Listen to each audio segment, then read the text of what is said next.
नमस्कार। चलिए आज की जो 10 बड़ी खबरें हैं उन पर एक नजर डालते हैं। पता है, कभी कभी एक ही दिन की हेडलाइंस में त्रासदी भी होती है, पॉलिसी भी, क्राइम भी और डिप्लोमेसी भी। मतलब एक अजीब सा मिक्सचर। और आज का दिन बिल्कुल वैसा ही था।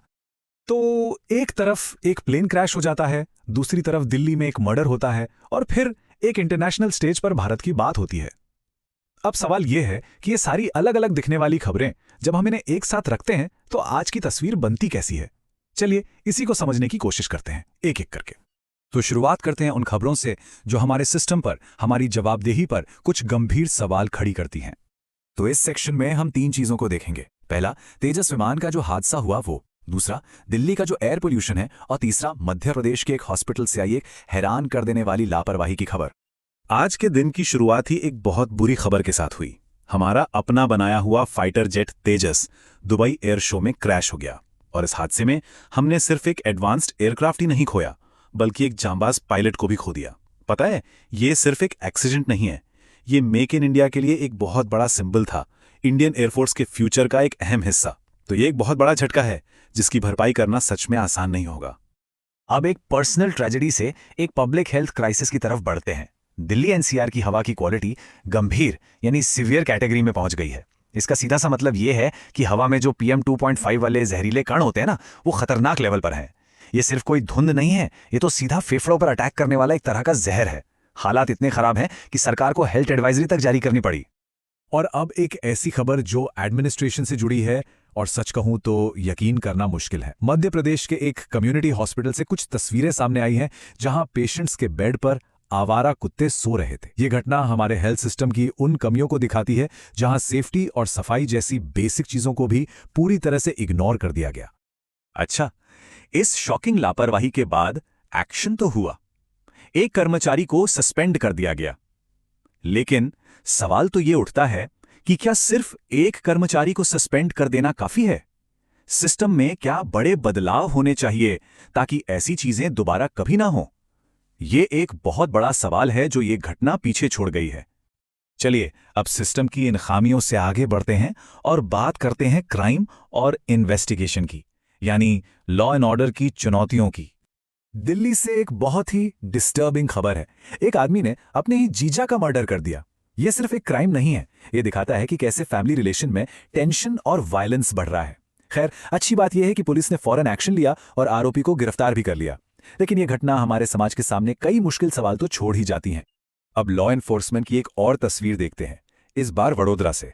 यहां पुलिस गो तस्करों का पीछा कर रही थी और इस चेज के दौरान पूरे शहर में एक तरह से अफरा तफरी मच गई।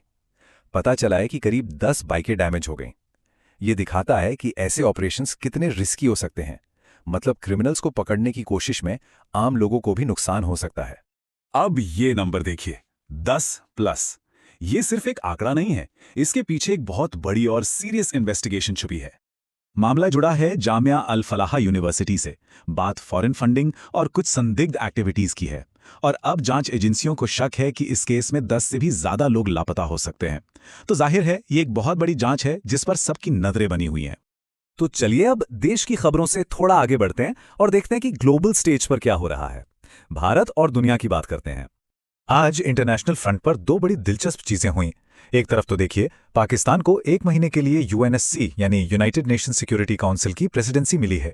और वहीं दूसरी तरफ प्रधानमंत्री नरेंद्र मोदी 5 देशों के एक बहुत ही इंपॉर्टेंट दौरे पर निकल गए हैं।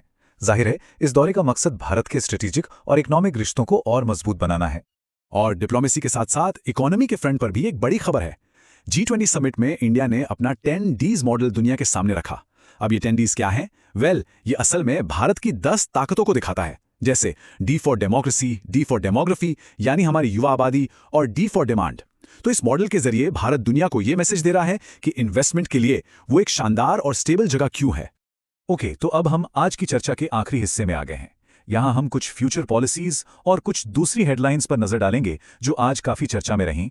तो फ्यूचर की बात करें तो बिहार सरकार ने टीचर्स के लिए एक बड़ा ऐलान किया है। 2026 से वहां एक नई पोस्टिंग पॉलिसी लागू होगी। इसका मकसद यह है कि टीचर्स को उनके होम डिस्ट्रिक्ट के पास पोस्टिंग मिले और एजुकेशन सिस्टम को बेहतर बनाया जा सके। इसका असर लाखों टीचर्स और स्टूडेंट्स पे पड़ेगा। और दिन की आखिरी हेडलाइन थोड़ी लाइट है, एंटरटेनमेंट की दुनिया से। ये जो बड़ी सी रकम है ना, एक्ट्रेस नरगिस फाखरी को उनके पति ने 10.3 करोड़ रुपए की एक शानदार कार गिफ्ट की है। और जाहिर है ये खबर सोशल मीडिया पर खूब वायरल हो रही है।